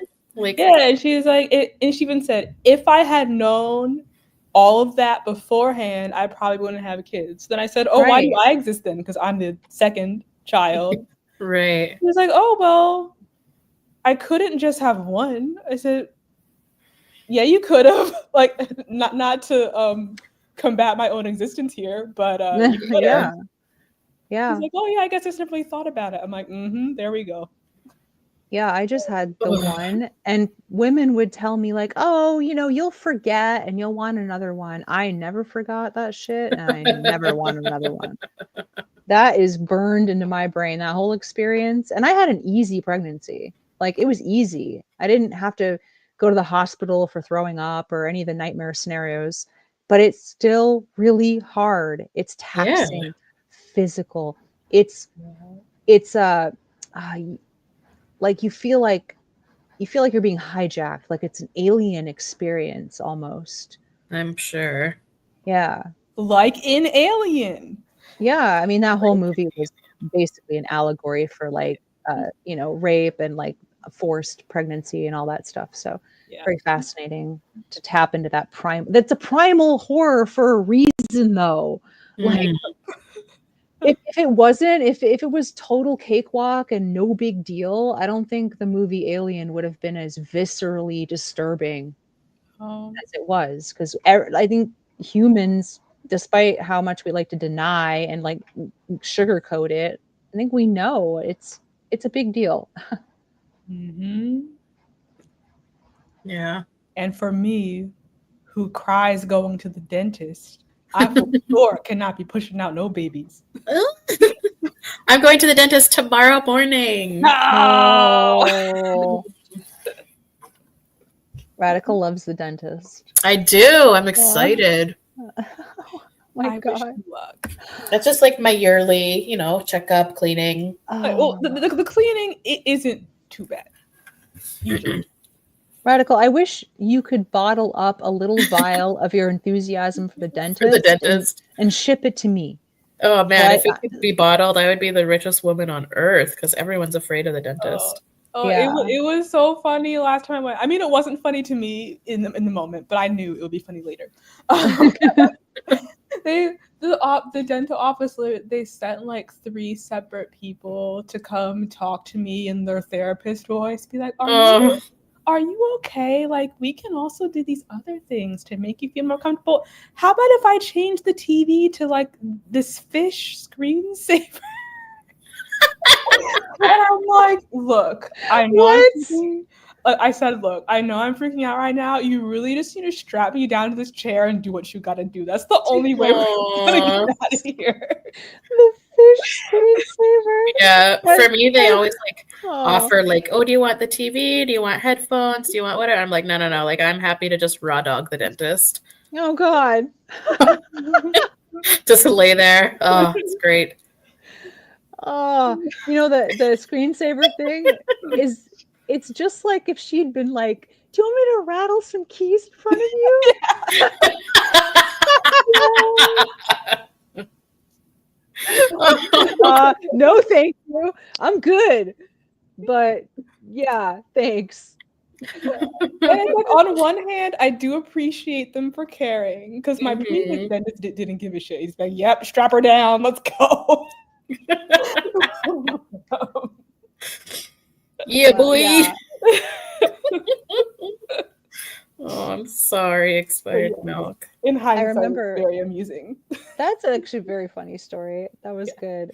I remember going to my old dentist years and years ago, and obviously I hate the dentist, and he had to fill some cavities. So he's like, "Here, listen to this Michael Jackson album." Oh, And I'm like, okay, so now I'm going to associate this Michael Jackson album with getting my cavities filled. way it makes me feel. The way it makes me feel. Yeah. That's so funny. And it made me feel like I could hear the drill, and it just had like a Michael Jackson soundtrack over it. Yeah, this is much better. Thank you. That is so funny. Oh, Lily, my wisdom tooth story is gnarly. They didn't even knock me out. No. Oh, I was put under for my wisdom teeth. No, this dentist, I have to give him credit. He did numb me up so I didn't feel a thing, but I was not under. And this man took some Stone Age implements, Yes. Oh, grasped my poor teeth, and threw Yank. himself he had to throw his body weight against. I'm like, this is barbaric. Is this really what goes on? This is how you do it? I was thinking it was how you do it. There has been God. zero innovation. No, this guy was just basically bodying my teeth out of my skull. And luckily I didn't feel it. I wasn't afraid because I didn't feel any pain, but I was just aghast at this has not innovated The level of in violence. centuries. Yeah. And then after he was done, he's like, oh man, your bottom one almost broke in half, so I was worried I'd have to do surgery, but luckily I got it out. I'm like, oh, that's great. Good job. Yeah. Yeah. Looks like you need a lot of upper body strength for this job, huh? Honestly, that verifies so many of my fears because I've been put under at the doctor and at the dentist before, and I just imagine all this Home Depot stuff going on while I'm asleep. You know what? Probably. Not too far off. Yeah. Just be happy you weren't awake to see it. Yeah. It was quite the trip. Both times it's like, okay, here's your drugs. My mom says we're gonna pour these drugs out, and here's your Advil. I'm like, okay. Oh no. Yeah. Because you go to a dentist who is a doctor of teeth, and you think, oh, a doctor. Things will be sterile and precise and surgical. No. No. They are heave. Oh, they're gonna chisel that shit right out of your jawbone. Oh, that's funny. Well, I'm looking forward to it. Well, I will say you just have to clean it. In today's episode of this old TV show from the 70s called Emergency that I watch on my old people TV channel, it's about paramedics, and I guess they save this farm or whatever, but there was something wrong with this baby goat, but they're already at the regular hospital, and you know what, we have the best heart surgeon in LA here. Oh my God. I bet he can fix this goat. So of course they bring the baby goat to the heart doctor. He's like, this is a goat.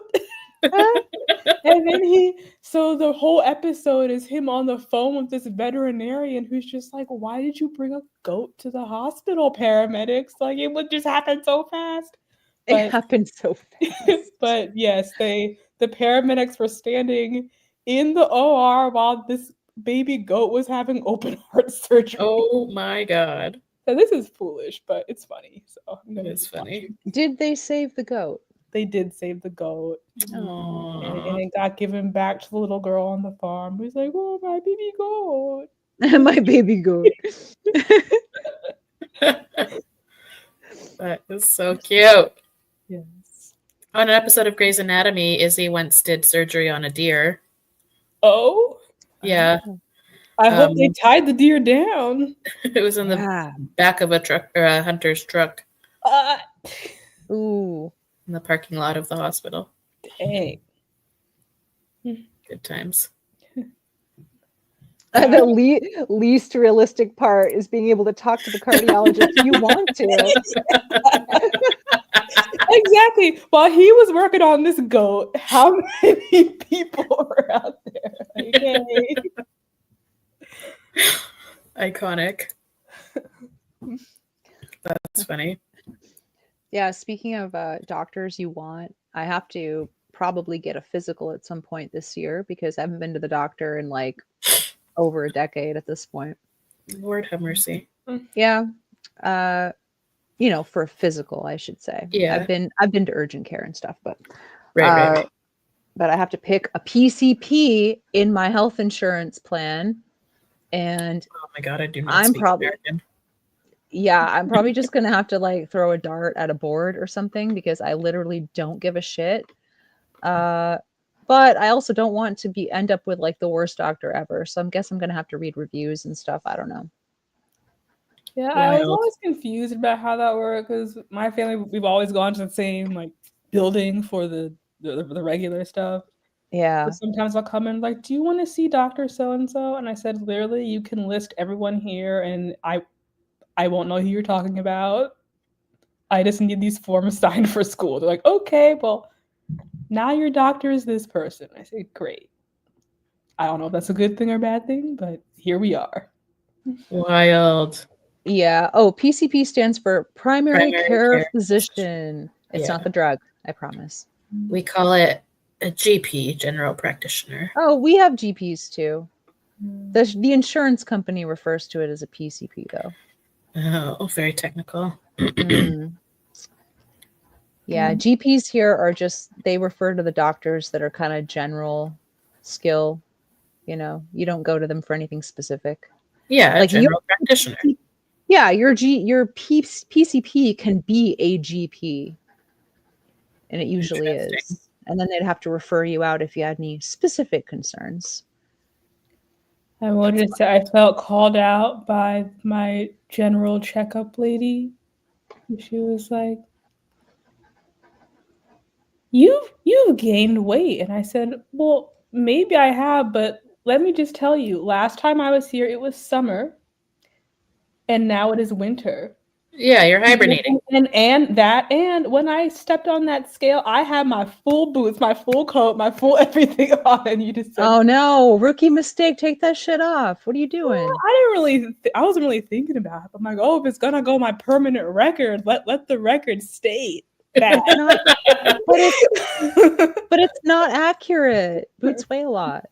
Yeah, and then you say, you should really come in more often since you're getting up there in years. I'm like, getting up there? Aren't you still in your 20s? I'm 31. But are you now? Yeah, I'm 31, but up there in years. Up there? What does that make us, existential gamer? I'm literally a withered crone. Yeah. I'm close. Getting up there in age. That is wild. I feel so called out here today. The devastatingly old age of 31. 31 is so young. Also, Lily, I probably should get a skin exam for real, though. A what? A skin exam. Oh, yeah, Lily. Yeah. Lily's keeping on top of her skin I don't really needs. have a lot of moles or whatever. I've got a few freckles, but... Yeah, me neither.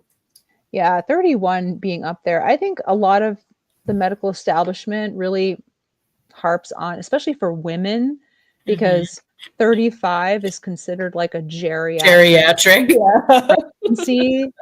They filter everything for women through pregnancy. And like we know this, right? So a woman in her 30s is like, oh, she's getting to be geriatric because if she were to get pregnant, it would be a high-risk geriatric pregnancy. Baby. And I think that attitude just filters down. So now you've got doctors saying expired milk is ancient at 31. Unbelievable. Yeah. It's always funny to me, like, I had to have an x-ray not too long ago. And like, they asked me, like, is there any chance you could be pregnant? And I said, no. Unless it's with Jesus. Right. Yeah, literally. Unless I am Mary 2.0. But then they were like, oh, okay. And like, what are you doing to prevent pregnancy? And I was just like, gay. You just said that. Yeah, well, like, and they're like, well, how are you preventing pregnancy? And I was like, gay. And I'm like, oh. Yeah. How for you? Sometimes I wonder if they think I'm lying because they have to ask all these questions and Yeah. like do you smoke? I say no. It's like, do you drink? I say no. It's like, do you do drugs? It's like no. My sexual activity? It's like no. And like, you have any friends? I'm like, yeah. People sleep with their friends sometimes, which is very weird to me, but they do. And they're like, are you sure? I'm like, are you sure? I'm like, yes, I'm sure. Everything has been truthful. You will see my record has been made consistent. Yeah. Except for my recent jump in weight because of my coat and combat boots. I'm doing homosexual. I'm practicing homosexuality, okay? Exactly. Some practice abstinence. Yeah. I get why medical people do that because a lot of people do not tell the truth. True. With that kind of thing. They're embarrassed or whatever. It's kind of like how when those guys go to the ER with something up their ass and they're like, I sat on it. I slipped. I slipped and fell. It just went right up my butt. Can't explain it. As these things happen. That's like nearly daily at the ER. Oh yeah. I have a friend who's an ER nurse at my local ER, and she said it's like, if not every day, like 5 times a week. I'm like, wow. Yeah. She's also told me that like they've had the same person multiple times with the same story. They slipped, they fell. Wait, so she works in the ER and 5 times a week men come in with things mysteriously up their butts? Yes. Yeah. It's common. Very. Huh. And she said there's been the same gentleman who, like the same guy, multiple times with the same story that he slipped or he tripped or he accidentally fell or. Don't you hate it when that happens? Yeah, man. Yeah, I mean, doesn't it happen to you? It's so common. Just last week, I sat wrong and something just flew right there. I fell over sideways and oh my god, the remote control. And it's mysteriously looby also. I don't know how that happened.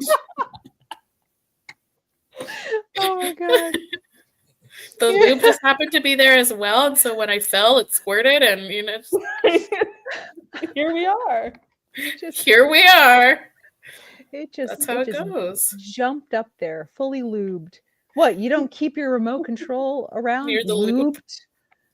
He was stuck between the couch cushions. Pointing up. Naked. I feel like the ER has got to be an insane place. It's got to be wild. Oh, man. Part of me would love to work in an ER. Me too. Oh.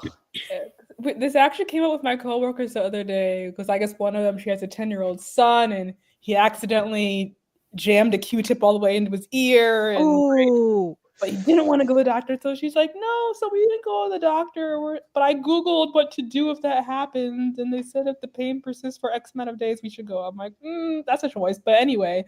Wait, was the Q-tip still in there? No, it's out. But he's like, I'm half sure he has a ruptured eardrum. And I said, okay. But I was like, yeah, like when you guys were kids, I feel like, at least in my school, at least once a month in like pre-K and kindergarten, so like between the ages of 4 and maybe 7 years old, a girl would accidentally staple her fingers together. What? Yeah. It was like just a thing. I've never encountered that. Multiple times a year, it's like, oh yeah, Sarah, she's the next victim, stapled her fingers together, had to go to the nurse's office. And I'm like, how does one accidentally do that? I didn't understand when I was 5, and I still don't understand now. Me neither. I guess some people just gotta fuck around and find out. I have a confession to make. Oh. when I was a kid, I accidentally stapled my finger because What happened? Tell us. I was just like morbidly curious about what would happen Oh, if so wait, accidentally or morbidly curious? Yeah. well, accidentally because I did not intend for the staple to go inside my skin, but it did. It did. And I just pulled it out. Like it was easy to come out, but I was like, holy shit, I didn't think that it was strong enough to pierce the skin, but I needed to know. So I it's love okay. when kids do like stuff and it's like it's always like, well, what did you think was gonna happen? Like I don't know. I remember I one also- time my sister, when she was probably 8 or 9, she pulled the juice pitcher out of the fridge, and she, we could see it perfectly. She was standing in the kitchen, and she was like, "What would happen if I just tipped this over upside down?" And she just flipped the entire pitcher. No. And of course, it just like sploosh across the entire floor. And the look on her face was like she could not believe that just happened. What? But I mean, we should. Oh, kids are so funny. Appreciate young people really sticking to the scientific method. I mean, that's true. What happens if? It just they know, they think they know what will happen, but they just have to see it for themselves. And Yes. that was how it was with the staple. I was just like, is this Oh, thing dangerous? I just have to know. And then I did it. I didn't go to the nurse. I just pulled it out and I was like, ow, and it bled a little bit. And I was like, well, that was dumb. I also jammed a Q-tip in my own ear. Oh no! Okay. In high school, I was in high cleaning. school. No, listen. I was cleaning my ears. This was an accident. I was cleaning my ears and it slipped and I ended up hitting I don't think I punctured it, but I hit the eardrum. And let me tell you, that is so painful. So if that boy really did like actually tear the eardrum, that must have been the most painful thing that kid has Yeah, done. because she was saying, yeah, I was downstairs, and all of a sudden from upstairs, I hear this blood-curdling scream from my son who was on the floor. So Yes. oh my God. Yeah, I just hit it like accidentally when it slipped, and it was like, oh. And then from that day on, like I never, like I was always very careful, very careful. And she even said, yeah, like even now there's still all this dried blood in his ear. I'm like, ma'am, I know we just met today, and I don't want to tell you how to raise your kid. However, no, yeah, I mean, you should at least have a doctor look at it. Yeah. You can't really repair an eardrum. I think they heal. I think they heal on their own, but still, like, could you get the poor kid like maybe a little ear flush and like some numbing solution or something? That's gotta hurt. Who knows? And I told her, I was like, look, I was born with a hole in my eardrum, and it caused a lot of problems. So I don't know what it's like if you poke it after the fact, but it certainly can't be pleasant. No. Ugh. It's making me remember the eardrum incident. Ugh, so painful. Yeah, bad times. Bad times. Oh wait, Julie, I never heard that. Oh, I read this yesterday. Wait, what? What? Yes, I read this yesterday, Julie. Maybe we saw the same thing. Was it just fall out? Yes, so baby girls are not born with labia minora. They develop in puberty, and then post-menopause, they shrink, wither, go away. I read the same thing yesterday, Julie. Oh. Well, at least it's wither, go away, and not it just falls. Well, I don't know what exactly that. Yeah, they don't just fall. Yeah, during menopause, the labia minora shrink and become less visible due to a decline in estrogen. Well, shit. I learned something today. The thinning and flattening out of the labia minora. Over time, women completely lose the labia minora. Wow. Interesting. Pokemon evolution. Yeah. I mean, I do kind of remember not having them as a kid, although that's kind of fuzzy, you know. Yeah. But I always just thought because when you grew up, like you grew things like that everywhere, longer limbs, labia minora. I never knew you then lost them later. Yeah. That's so interesting. And we're blowing everyone's minds in chat. Well, too. then, okay, this makes me wonder evolutionarily, what is the purpose of them? What purpose do labia minora serve in like Yeah. women of childbearing age? I wonder what Google AI has to say.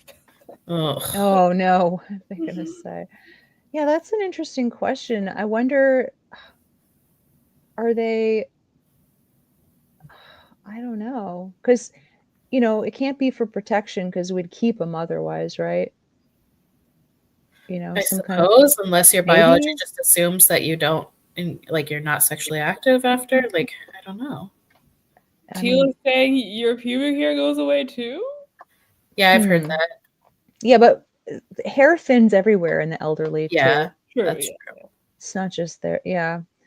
I'm trying to think about like what would be the purpose of losing it. Is it like I don't know, like some kind of sexual signal, like when you're in your fertile years or something, and then they go away? I don't I don't know. know. Oh. The mysteries of the female body continue. Yeah, right. Nobody knows Yeah. shit about anything. No. Oh God, no! Irradiated woman, no.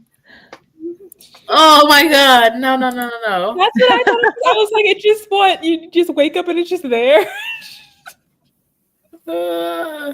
You go take your morning pee, and oops, there they go. Nope. Imagine. I mean, kitty cat maybe, but I would think the more lips down there, the more opportunity for injury and tearing too. So I don't Right. know. Also, I'm like really thinking hard about the labia minora right now, but like they don't frame the vaginal opening so much as they're more towards the urethra side of it. So I don't know. Yeah, I just Googled what is the purpose of labia minora. It says sexual function. They are highly sensitive and play a role in sexual arousal and function. Protection. They protect the clitoris and other internal genital organs from infection. And lubrication. Provide lubrication during sexual activity. Mm, But yeah, I don't know.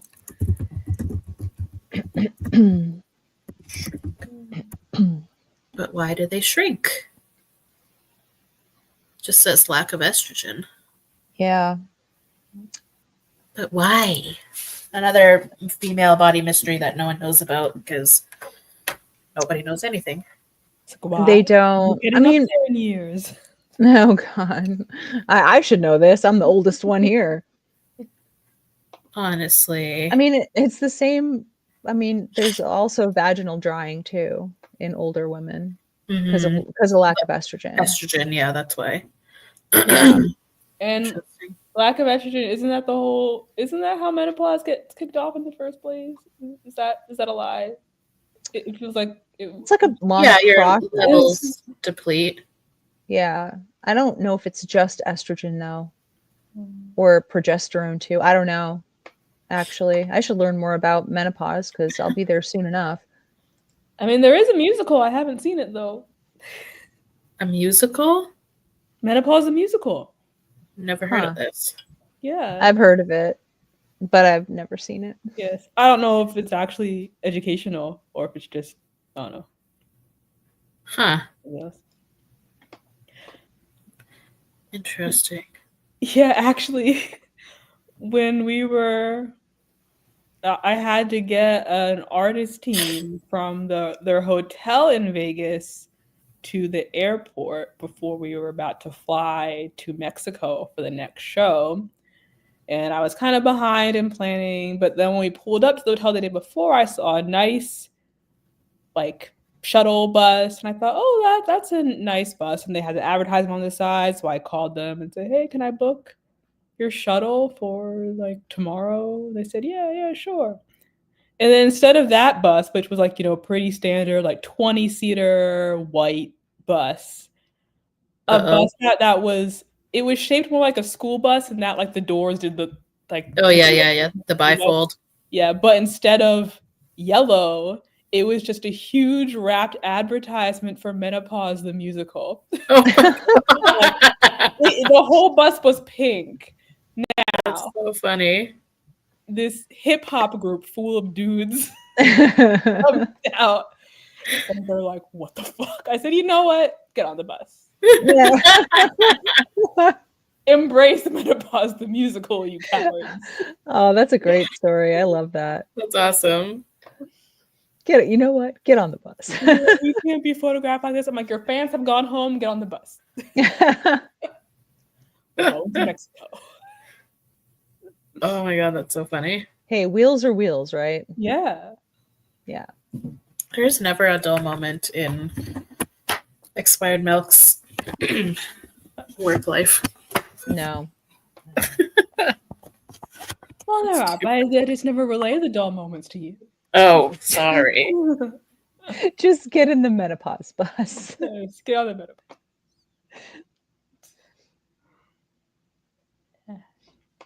Curveballs. What can I say? Always something.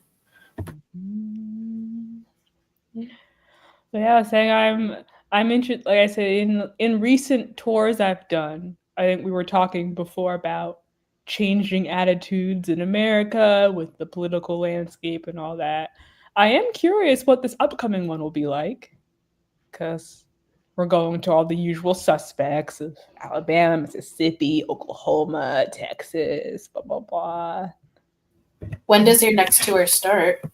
March. Yeah. Yeah, March 1st, I believe. Oh. And then we'll be in the US, March, April, May, and then all of June we'll be in Canada. Right. I will be here. We'll see if y'all have replaced Trudeau by then, hopefully. Probably we will have. Probably. Yeah. Yeah.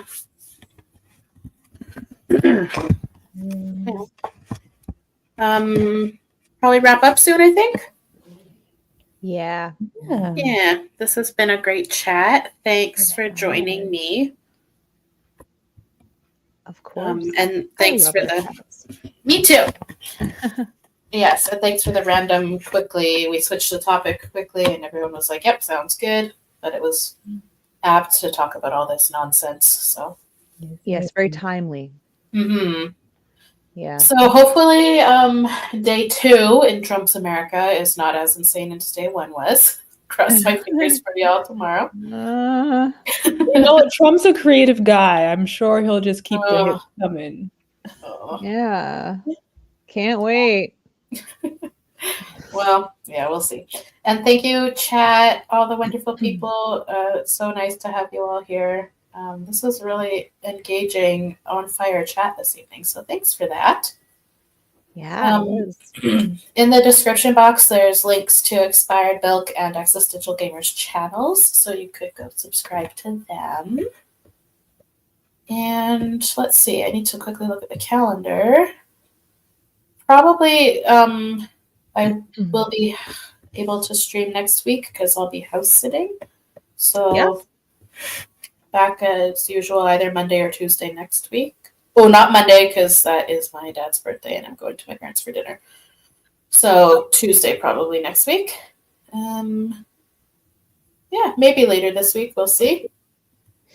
All right. And have a great evening, day, week, weekend. See y'all soon. Talk to you soon. Bye, everybody. Bye. Bye.